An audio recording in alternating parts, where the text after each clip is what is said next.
Good evening, good evening, good evening. I'd like to welcome everyone. Again, I'm TC Chambers, CEO of Smart Finances by TC. I'm a cash flow and business strategist, and today the topic, as well as yesterday, was online business in 2019. Is it worth it to start an online business? So now let me catch you up to where we are. So if you're joining in on this topic for the first time, you'll know how we got to the point today where we're actually going to first start talking about the first obstacle that are preventing from Americans from attaining their financial goals. Thus, the slide behind me.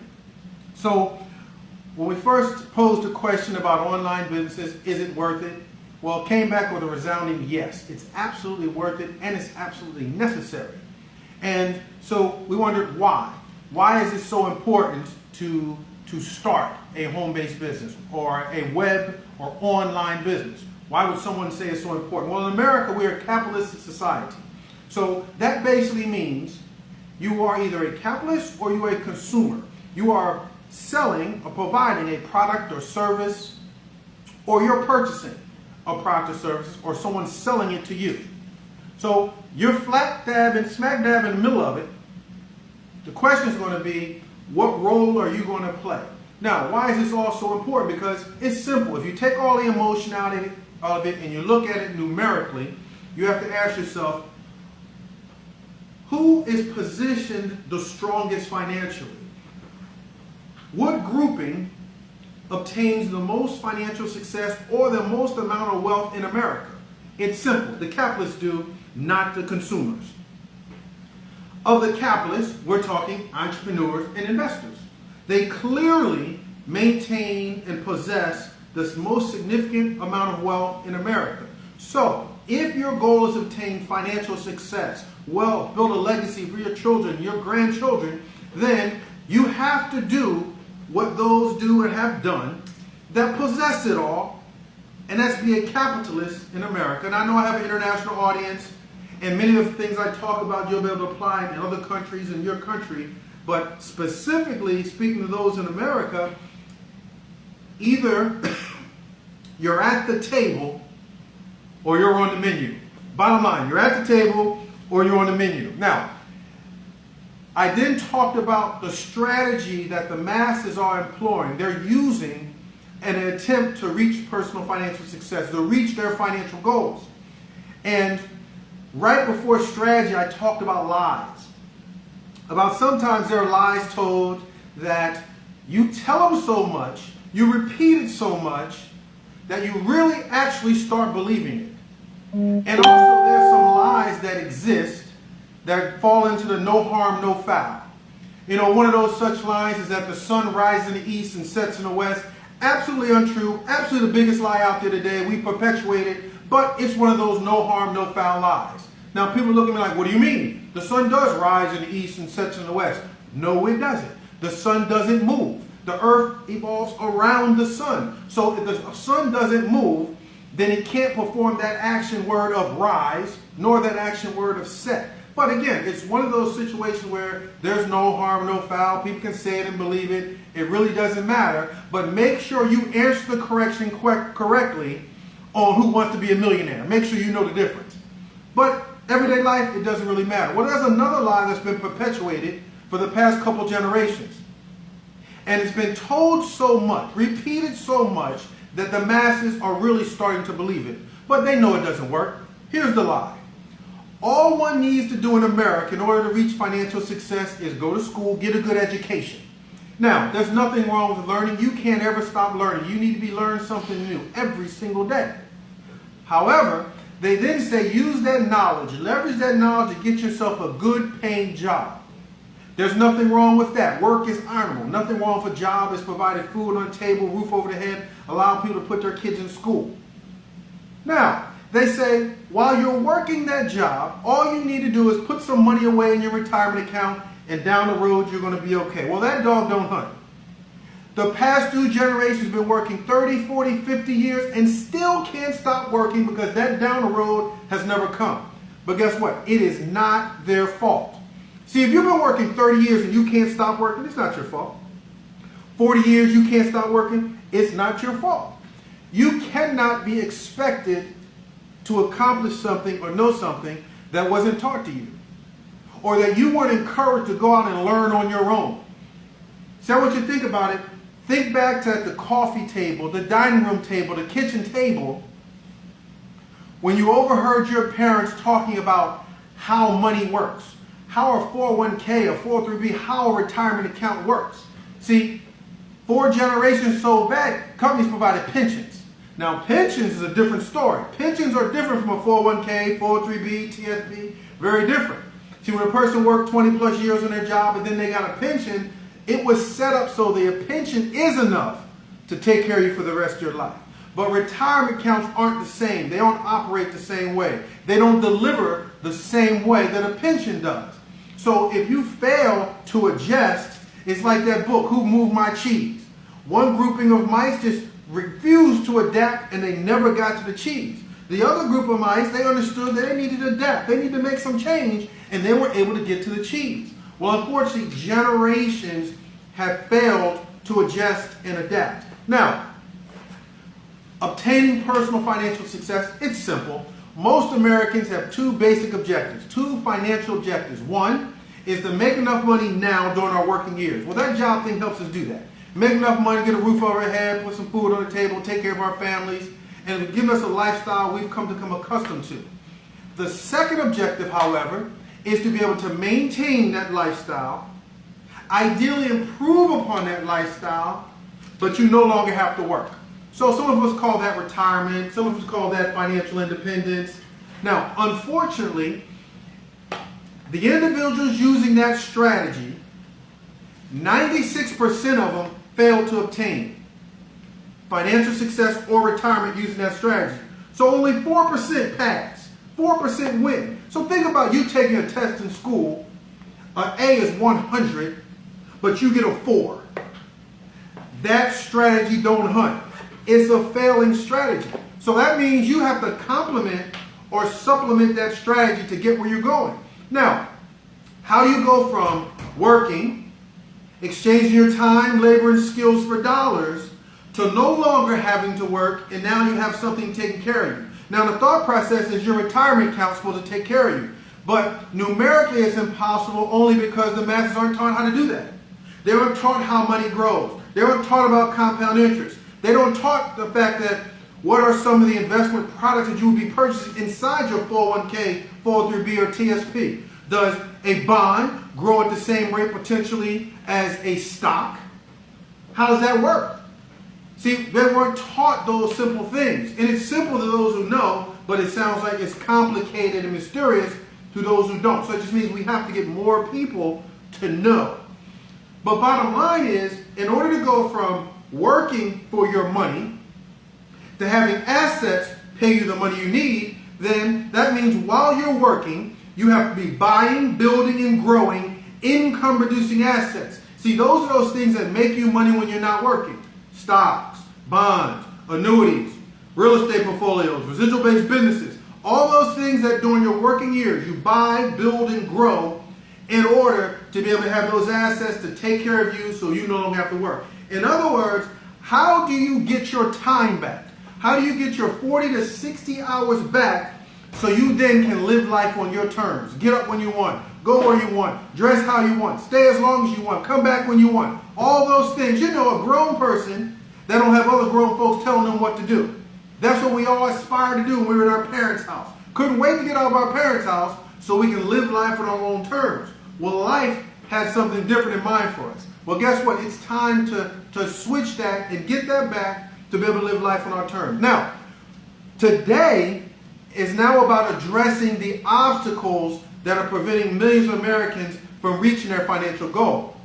In yesterday's video, I talked about what those obstacles are. So I'm going to recap what those obstacles are. So, first obstacle are high taxes.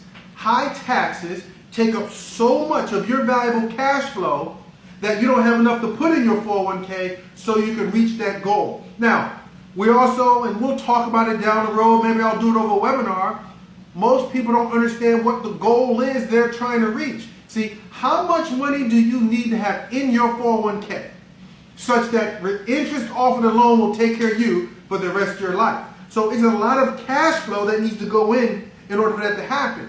So what are the obstacles that are sucking up the cash flow that are preventing millions of Americans from being able to invest enough? The first is high taxes. The second is credit. Bad credit. 68 million Americans have bad credit. What that means is when they're going to use other people's money, you know, OPM, we all want to use other people's money, they're paying too high of a cost to do that. Because their credit scores are low, they're paying high interest rates for their mortgage, high interest rates for their car loans, high interest rates for the privilege of using credit cards. So that's the second obstacle. Third obstacle, too much debt. The problem is you have to service that debt. See, most Americans have this much money. And I always talk about October 2018. They had this much paycheck, but this much debt. Then they got sucked into that holiday vacuum. That's another topic for another day. And they end up, after the holidays, with this much debt, but still only this much money. So now that means that's more of their dollars that have to service that debt. Interest payments. Even minimum payments go up when you double the amount of debt you have. So that's the second cash flow killer. The second obstacle. The fourth obstacle, I should say now, is inadequate investing in savings. So if all of this money is getting taken away from taxes, poor credit, high debt, there's very little money being invested in those 401ks, 403bs, and TSPs. The last one that we'll talk about extensively down the road is inflation. See, we never were sitting at the dining room table overhearing our parents talk about how their income has to outgrow inflation, otherwise they're falling behind. See, think about the last time you were with your friends watching a football game. Last time you went to your friend's NCAA basketball game. You're at their house. You're at a wine and cheese. At what point was there a discussion about inflation growing 3 to 4% a year, and that it's imperative that your income grows every single year by a minimum of 5%? See, if you're not having those discussions, then your actions and the results from your actions don't include an increase every single year of a minimum of 5% of your income. So these are the 5 obstacles. So today what we're going to do, we're not going to talk about how to solve them all right now. We're just going to go into depth on a little more about each of these obstacles and understanding these obstacles a little more. So let me move forward on to how we're going to address these obstacles. So the first obstacle that we're going to talk about, the only obstacle we're going to talk about today of the 5, are high taxes. See, if you're a W-2 employee, now there's different strategies for people who are full-time entrepreneurs, but if you're a W-2 employee, you're losing a third of your income to taxes. By the time you get your money, a third of your dollars are already gone. I'm preaching to the choir, you just don't think about it. When you look at your pay stub, you're like, they got me, they got me, they got me, they got me. Now, you may be fortunate enough to live in a state like Florida, where there's no state income tax. But guess what? You may not. And you may live in a state like New York, where they're hitting you for not only state and federal, county, borough, municipal, all these other taxes. And then, of course, as you're consuming, you got sales tax, gas, excise tax. So literally, a third of your income is gone to taxes. So you have to understand strategies. What are things that you can do to minimize the impacts of taxes on your paycheck? Now, there's one thing that I will discuss, and later down the road when I talk about solutions, we'll discuss some other strategies, but there's one thing that you absolutely, if you're a W-2 employee, that you absolutely can take action upon immediately. And if you don't know it, message me, I'll help you get through it. But the IRS tells us that 80% of the workforce, so it's up to you to determine whether you're part of that 80% or you're part of the 20%. Don't put your head in the sand. You're a part of one of the 80% or the 20%. The IRS says 80% of the workforce. That's over 100 million Americans. So over 100 million of you that have W-2 jobs have too much money taken out of your paycheck every single pay period for federal taxes. 100 million of you. Now, some of you don't realize it, but when you get your tax refund or when you already got your tax refund, you're a part of that 80%. Because if they're refunding you money, that means you sent too much during the year. So the IRS is talking about you when they say 80% have too much money withheld. Now, what's the problem with that? The problem is that it causes you to lose money. So, not controlling what you can control with respect to taxes coming out of your paycheck is causing you to lose money. So, if you have too much money withheld from your pay, and it gets sent down to the IRS, you think, well, it's just a way for me to save money over the year, then I'll get it all back, and I'll have this one lump sum to do something with it. That's true. However, when you get a loan for your mortgage, is it interest-free? When you get a loan for your car, is it interest-free? Your credit cards, are they interest-free? So no one is allowing you to use their money interest-free. So my first question is this: why are you allowing the IRS to use your hard-earned money interest-free? Do you really believe that when you send that extra money down to the IRS, they have a little drawer with your name on it and they don't touch it? Absolutely not. They're using your money to make more money. They're just not sharing any of the interest with you. You do realize that when you get your tax refund back, there's no interest. Even when they delay giving it back to you. Every year for the past few years, they've delayed giving Americans their tax dollars back. No interest, even when it's delayed. Now, everyone's taxing you, no pun intended, for when you borrow money from them, but you just voluntarily send your money down to the IRS interest-free. When you could be putting that money instead, keeping it in your paycheck, and putting that money instead in your retirement account, your 401k, your 403b, your TSP, and it's making you money. It's making you money babies. See, you can't possibly outwork your money, but you have to put your money to work for you. Now, the reason it's not more obvious is because we didn't learn it. So those 80% that are having too much money taken out of their paycheck, it's not their fault. They're not doing it intentionally with all the information. See, you wouldn't be doing that intentionally if you understood that the reason why millions are not able to retire is because they're getting these big tax refunds. Let me give you one example and then I'll move on. If for 20 years you got a $5,000 tax refund, now there are people that got significantly more than that, but if for 20 years you got a $5,000 tax refund, and each of those years you didn't take that $5,000 and invest it, you took that $5,000 just blew it. Well, at the end of that 20 years, that's $100,000. More importantly, that's $100,000 that didn't make you a zero dime, not one penny of interest. Nothing. It made you nothing. And the $100,000 isn't in your retirement account, so it isn't available to you to use in your retirement years. You blew it and got no compound interest on it.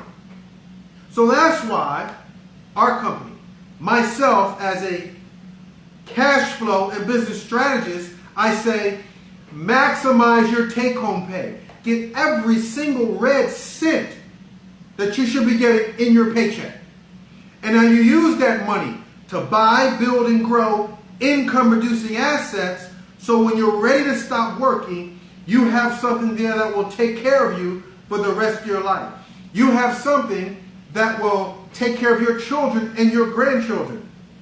So, it's imperative that you understand the importance of minimizing the impact of taxes on your cash flow.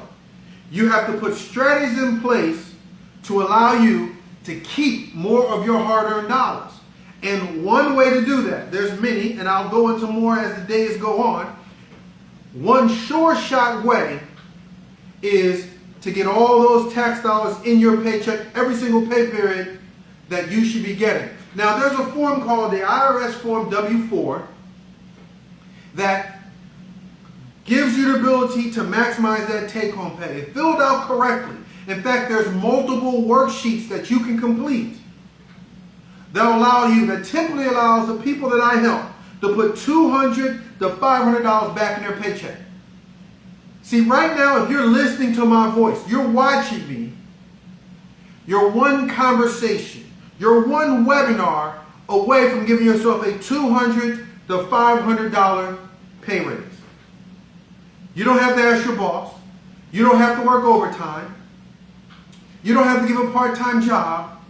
You just have to get the knowledge of how to properly fill that form out and then give yourself a $200 to $500 pay raise. So at the end of the week, I'm going to invite you to a webinar that will allow you to incorporate, to take action on all 5 of these obstacles, solutions to all 5 of these obstacles that I'm going to cover. Again, today was about covering high taxes. Taxes sucking up valuable cash flow that's needed to buy, build, and grow income-producing assets. So the reason 96% of Americans fail to reach their financial objectives is because of lack of cash flow, working them on a paycheck by paycheck, a weekly, a monthly basis. And the first way to start getting some of that valuable cash flow back is a smart financial strategy called maximizing your take-home pay. See, the solution to these problems is simple: more cash flow and smart financial strategies. More cash flow and smart financial strategies. So the first way to get that cash flow is properly adjusting your W4, and there are a few others that I'll talk about down the road. So I want to thank you. Now, many of you are watching this on YouTube. If you're watching this on YouTube and you found value, I want you to click the red button below and subscribe to my channel. I assure you that I have so much more value to give you down the road, so much more knowledge, actionable information to give you down the road. I'm going to give you some free PDFs, some ebooks, all these things. Hit the bell so you'll be notified every single time I come on. If you're watching on Facebook, if you're watching a replay, I'm going to be on here every day for the next 5 days. Monday, Tuesday, Wednesday, Thursday, Friday. Towards the end of the week, I'm going to invite you to a webinar that I'll be doing that will allow you to take action to address each of these 5 obstacles, starting with high taxes. So, thank you very much for joining me this evening, or watching the replay, or watching it on YouTube. I'll talk to you guys soon. It's your boy TC, and I'm out.